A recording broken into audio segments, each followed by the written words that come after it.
Gabby Petito's distraught family is denouncing her boyfriend. The one person that can help find Gabby refuses to help, her family says. Welcome to MsMojo, and today we're examining the most infamous cases when a person went missing in every year of the 21st century so far. We'll see what happened the year they vanished and later developments of the case. Specially trained dogs have joined the search for the missing British teenager Jay Slater. 2000, Zebb Quinn. As you know, there's never been a body recovered in the investigation involving Zebb Quinn's disappearance. The Asheville Police Department is committed to leaving no stone unturned. In January 2000, after finishing work, Zebb Quinn went to see a vehicle with his co-worker Robert Jason Owens. They drove separately. According to Owens, Quinn received a page, abruptly sped away, and disappeared. His car was found several days later in a restaurant parking lot. The headlights were on, and a puppy was in the back seat. Someone had drawn a kiss and an exclamation point on the back window in pink lipstick. Nothing. No clues that could lead to an arrest. No hints of whether he is dead or alive. There was no sign of Quinn. A breakthrough came in 2017 when officials charged Owens with Quinn's murder. The exact circumstances are unknown, but a love triangle may be at the heart of the case. At the time of his conviction, Owens was already serving life for killing Christy and Joseph Codd. At this point, investigators have called his arrest a major break in the case. Feel very confident in the strength of the case. 2001, Sneha Ann Philip. It has been a long and awful and frustrating day for the many, many relatives of the hundreds and hundreds of people who are still missing after yesterday's attack. On September 10, 2001, Philip had a day off from her doctor internship at the Cabrini Medical Center in New York City. However, while she was seen running errands, her husband, Ron Lieberman, didn't see her that day. The following day, the Twin Towers were attacked. As a result, the search for Philip was severely hindered, with the family losing faith in the NYPD's investigation. A private investigator managed to find evidence that suggested she had returned to her apartment shortly before the first plane struck the tower. It was speculated Philip had gone to help during the attack, only to lose her life in the process. In 2008, she was officially added to the victims of 9/11. I was on the phone with her, and she told me that she couldn't leave because there was people who were hurt. 2002, Elizabeth Smart. 14-year-old Elizabeth Smart ripped from her bedroom in the middle of the night, missing for 9 months, until a remarkable turn of events. In the dark of night, Elizabeth Smart was roused from sleep by a knife-wielding intruder. Her sister, Mary Catherine, who shared a room with Smart, lay frozen in fear and pretended to be asleep. Brian David Mitchell held Smart captive for 9 months. During that time, Smart went on several public outings with Mitchell and his wife, Wanda Barzee. He had a big cable bolted onto my leg, which was strung between 2 trees with a lock, she said. He had the key around his neck. They forced Smart to wear a veil and headscarf to hide her identity. Mary Catherine eventually recognized the kidnapper's voice as that of a man who once did some work on the family's home. A sketch of the man was featured on America's Most Wanted, and some of Mitchell's family members recognized him. Mitchell and Barzee were soon apprehended, and Smart was reunited with her family. I eventually came to a point where I was like, okay, one day, somehow, I'm going to survive this. I'm going to get back to my family. 2003, Michelle Knight, Amanda Berry, and Gina DeJesus. This is easily one of the most famous kidnapping stories of our time, having attained fame through its dramatic conclusion. Between 2002 and 2004, a man named Ariel Castro kidnapped the 3 women off the streets of Cleveland by offering them lifts. They remained in his house for roughly a decade and were subjected to various forms of horrible torture. It wasn't until May 6, 2013, that Berry saw her chance of escape. Castro had accidentally left a door unlocked, and Berry was able to contact passing neighbors. So we kick the bottom, and she comes out with the little girl, and she says, "Call 911. My name is Amanda Berry." They helped Berry and her daughter escape the house, and she telephoned the police to report the kidnappings, after which the other 2 were rescued.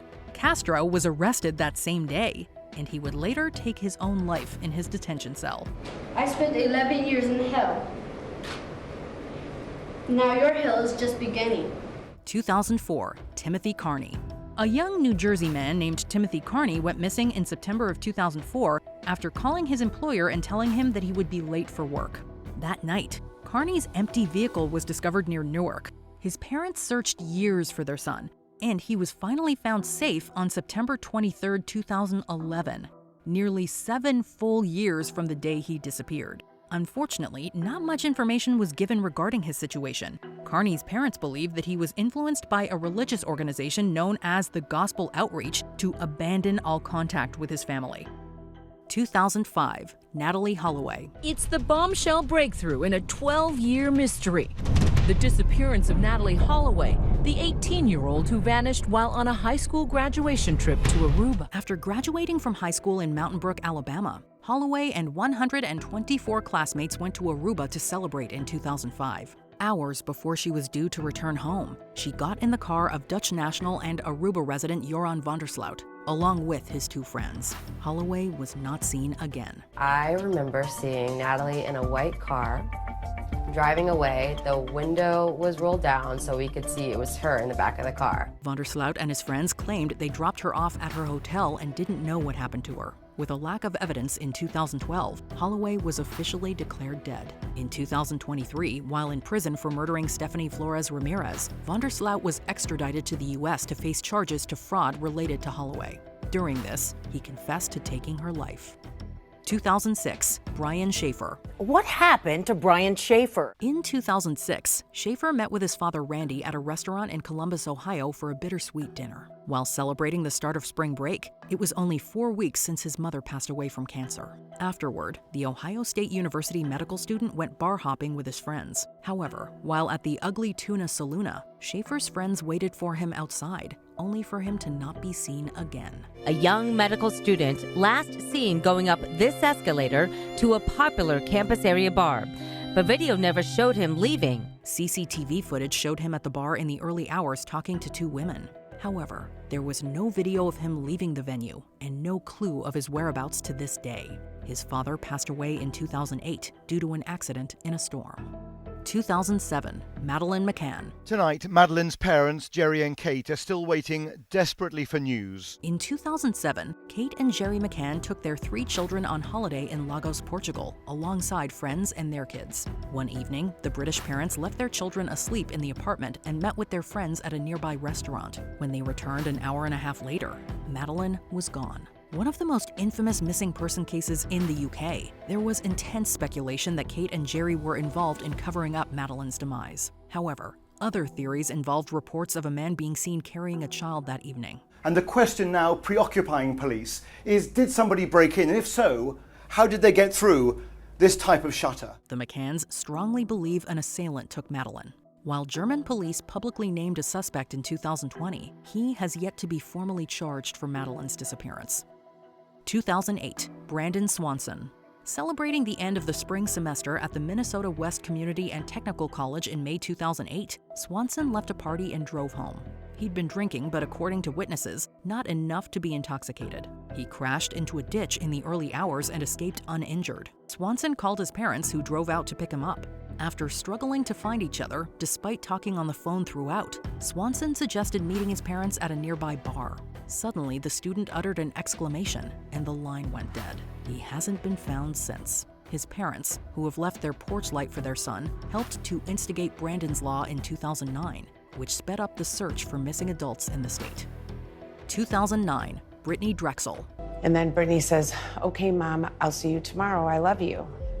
Those were her last words to me. On the evening of April 25, 2009, Brittanee Drexel went missing from the busy Main Strip in Myrtle Beach, South Carolina, and was never seen again. A few days prior, without her mother's knowledge or consent, Drexel had traveled from her home in Shiloh, New York to visit the popular vacation destination for spring break with some friends. Security footage showed Drexel arriving at the Blue Water Resort around 8 p.m. to visit a friend, and then departing a short time later. Because Miss Drexel didn't make it to the corner of that video, but she was in the other video, and she was on the phone at this point, but not on the phone at this point, they were able to pick a very narrow, less than a minute time frame that something happened to her. Brittanee seemingly vanished into thin air somewhere between the Blue Water Resort and her hotel. 13 years later, in 2022, Raymond Moody, a convicted sex offender, confessed to kidnapping and killing Drexel. He was subsequently convicted and sentenced to life in prison.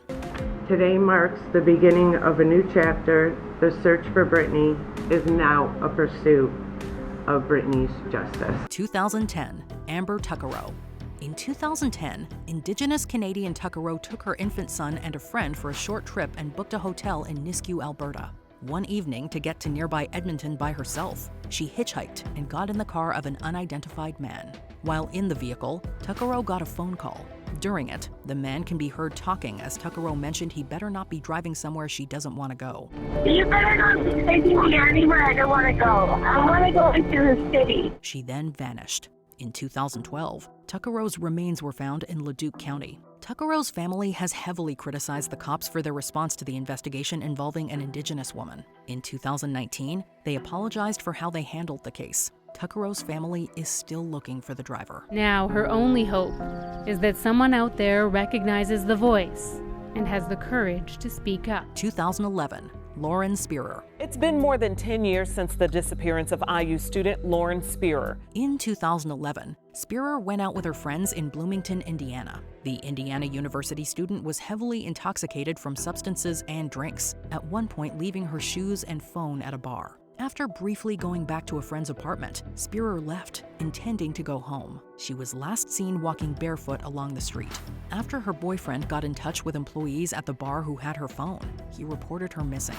While the police investigated Spierer's movements, including examining a landfill and getting over 3,000 tips, no sign of her has been discovered. Spierer's parents issued lawsuits against her friends involved that fateful night, but they were all dismissed. To the person that has knowledge about Lauren's whereabouts, if you think that our determination is any less, it's not. 2012, Derek Lueking. He didn't show up for work. It was super unusual. It was our, first hint that something was not normal. In 2012, when he didn't show up to work as an aide at Peninsula Hospital in Louisville, Tennessee, Lueking's roommate reported him missing. He was then found to have spent over $1,000 on camping equipment, despite not partaking in the hobby even though he was a fan of Bear Grylls. Lueking's last sighting was leaving a hotel in Cherokee, North Carolina. His car was discovered at a parking lot in Newfound Gap, near the Great Smoky Mountains National Park. Inside the vehicle were the camping equipment he'd purchased, park maps, and a strange note that requested whoever found it to not look for him. It's unknown if Lueking wrote the message. There's been no sign of him since. Today, Derek's mother runs a Facebook page, keeping his story alive. 2013, Robert McDonough. Well, sometimes timing is everything, Aaron and Shannon, and good news and a happy ending right now. The gentleman behind us you're looking at, that is Robert McDonough. If you saw this in a movie, you'd think, no, there's no way. In May of 2013, an elderly man named Robert McDonough went missing from his Leamington, Maine home. The danger was compounded by the fact that McDonough has dementia. The authorities were called and searched the nearby woods throughout the night, but found nothing. The next morning, a local news crew stationed themselves outside McDonough's house to report on his disappearance. And that is when McDonough quite literally strolled into the shot and asked the news crew what was happening. McDonough was safe and healthy, and it was reported that he had wandered out of his house and likely into the neighboring forest. This is you identifying as Bob McDonough? I think so. It's Bob McDonough. Yeah. He looks a lot like a guy. Watch yourself. Yeah. The rescue team may have just missed him during their search. 2014, Lars Mittank. Mittank and his friends left their home country of Germany for a vacation to Varna, Bulgaria for a week in 2014. On the day they were set to return, Mittank turned up and stated he was attacked by a group connected to an argument he had with other people about football. With the injuries leaving him unable to fly, Mittank was left behind while his friends returned home. However, he then called his mother and said that people were trying to hurt him. The next day, during a meeting with the Varna airport doctor to get cleared for flying, a construction worker accidentally walked in. This caused Mittank to panic. Captured on CCTV, he ran into the nearby woods, his last known sighting. 2015, Henry McCabe. Corrie McCabe was in California while her husband Henry was at their home in Mounds View, Minnesota in 2015. Seeing a voicemail from him that he left in the early hours, she listened to it. The disturbing message seemingly had groans of pain and unknown noises. Before it cut out, a voice stated, quote, "Stop it." Another indecipherable voicemail was sent to Henry's brother. Henry was soon reported missing. The police traced his last movements to being dropped off by a friend at a gas station after a night out in the early hours. Nearly 2 months later, Henry's body was found in a lake. While officially his death was not ruled as suspicious, the disturbing voicemail has led to several sinister theories. 2016, Corrie McKeague. This weekend marks the unwanted anniversary of Corrie McKeague's disappearance.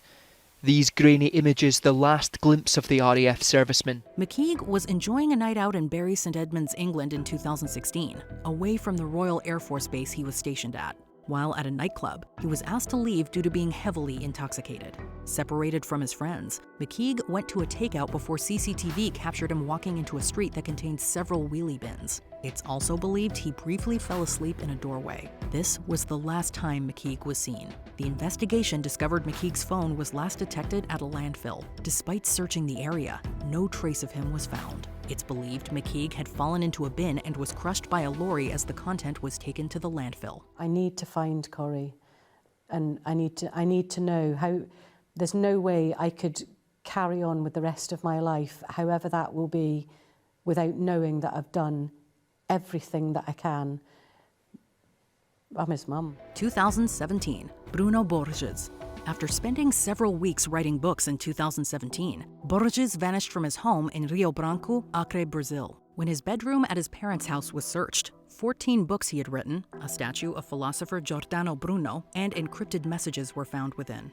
The intrigue of the story inspired mobile games about him and wild theories of what happened. 3 months later, his family agreed to publish one of his books. 5 months after his initial vanishing, Borges, barefoot and weak, returned to his parents' house. Shortly after, he began working on mistakes from the published book, as he stated he left of his own accord. Then, Borges opened up his bedroom as an exhibit. It's speculated he disappeared to boost his book sales. 2018, Jayme Closs.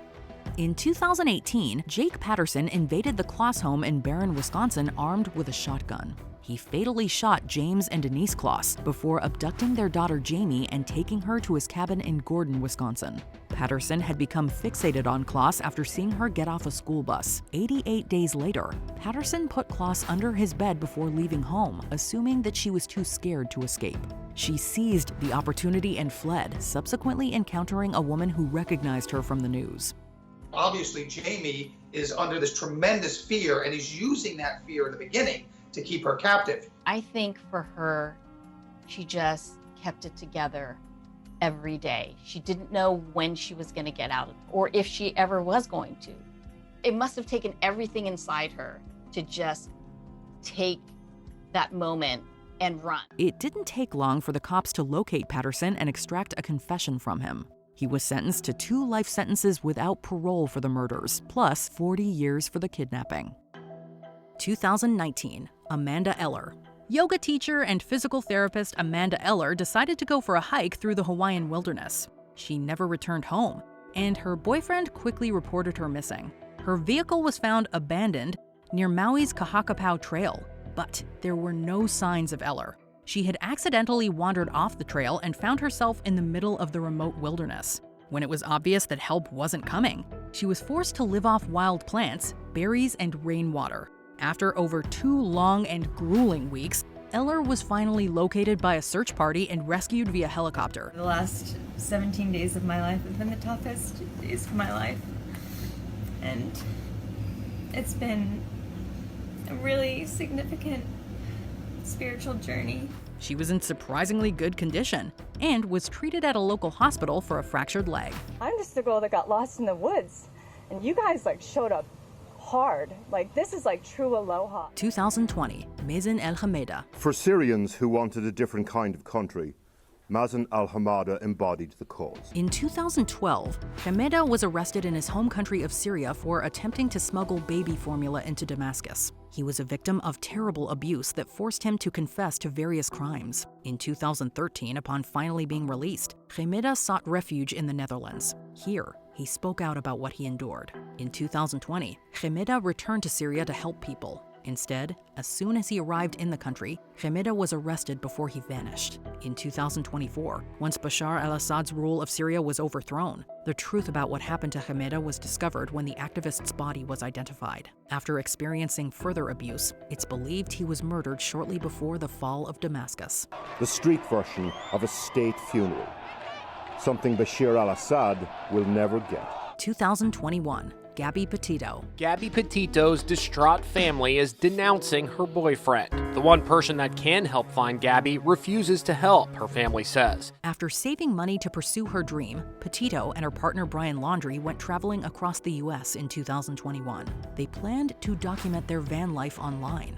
After getting strange messages from her and then not hearing from her daughter for a couple of weeks, Petito's mother reported her missing. Laundrie, who had been visiting his parents since Petito's last message to her mom, also disappeared when police wanted to speak with him. Shortly after, Petito's remains were found in Wyoming. A month later, Laundrie's remains were located. It was determined he had taken his own life. During the investigation, Laundrie's notebook was discovered that confessed he had taken Petito's life and then pretended to be her in messages to people. Glimpses into his final words. The FBI recovered this notebook last year near the remains of Brian Laundrie. 2022. Jordan Simeon. It's been 2 weeks since a North Dakota man was reported missing in Arkansas. He was traveling down south to Louisiana when he had car trouble. Simeon decided to leave his home in Fargo, North Dakota to start a new life in New Orleans, Louisiana in 2022. However, as he drove down Interstate 40 in Arkansas, his car broke down. He called his friend who lived in New Orleans to let her know what had happened and that he planned to get a bus for the rest of the trip. However, Simeon never got aboard. Around 2 months later, his vehicle was located, still containing his belongings. A body was then found in a nearby creek. Later, DNA analysis concluded the body, with no signs of trauma, was Simeon. Before his disappearance, Simeon was reportedly showing symptoms of Huntington's disease, an incurable neurodegenerative illness he was diagnosed with. 2023, Alexei Navalny. And tonight, Vladimir Putin's fiercest critic, the man who blamed the Kremlin for trying to poison him, yet still decided to fly back to Russia, is facing jail time. Hundreds of protesters have been detained. After working as a lawyer, Navalny began his ascension into anti-corruption activism and became a prominent opponent of Vladimir Putin's reign, causing him to be suspiciously criminally charged. After an assassination attempt that Navalny believed Putin was behind, he returned to Russia in 2021. He was quickly arrested for violating parole on previous sentences as additional crimes were put on him. Shortly after receiving multiple jail terms, in 2023, Navalny vanished from prison. 3 weeks later, he was seen at a corrective colony in the Yamalo-Nenets Autonomous Okrug. In 2024, Russia announced Navalny had passed away. While it's not clear what the cause was, officials claimed a blood clot or sudden death syndrome was responsible. However, Navalny's supporters believe he was assassinated. Critics point out that many of Putin's opponents have died just like this, mysteriously, either falling out of windows or poisoned. 2024, Jay Slater. Specially trained dogs have joined the search for the missing British teenager Jay Slater. In 2024, while attending a music festival in Tenerife, Spain on vacation from his home in England, Slater missed the bus to get back to where he was staying. Walking through the wilderness, he called his friend to tell her. With an injured leg from a cactus and his phone battery dying, the call suddenly cut out. Shortly after, he was reported missing. Social media was rife with speculation as crowdfunders were created and Slater's 2023 sentence for attacking a teenager was discovered. During the search for Slater, another missing hiker was found. A month after vanishing, Slater's body was found in a ravine. The autopsies concluded he'd fallen from high up and sustained a fatal head injury. His body was found near where his mobile was last used when he called friends to say he was walking the many miles back to his resort. Before we continue, be sure to subscribe to our channel and ring the bell to get notified about our latest videos. You have the option to be notified for occasional videos or all of them. If you're on your phone, make sure you go into your settings and switch on notifications.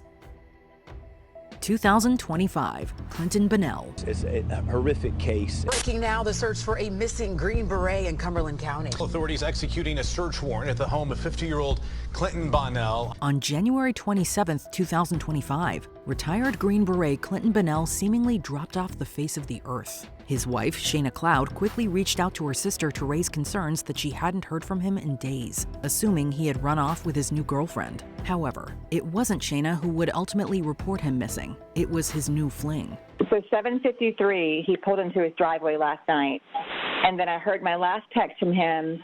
He was going to bed, was at 9:41. Now he's missing, so I'm just really freaked out. Police issued a number of search warrants to analyze digital records and create a timeline of events. However, when Bennell's torso was discovered in a pond just 1 month later, the missing person investigation became a murder investigation. Cell phone records showed he did come home the night he vanished and that he never left that location. Shayna was charged with his murder, with the DA pointing out that it occurred 1 day after he met with a lawyer to file for divorce. There's zero doubt in my mind that Shanna Cloud is responsible for my brother's murder.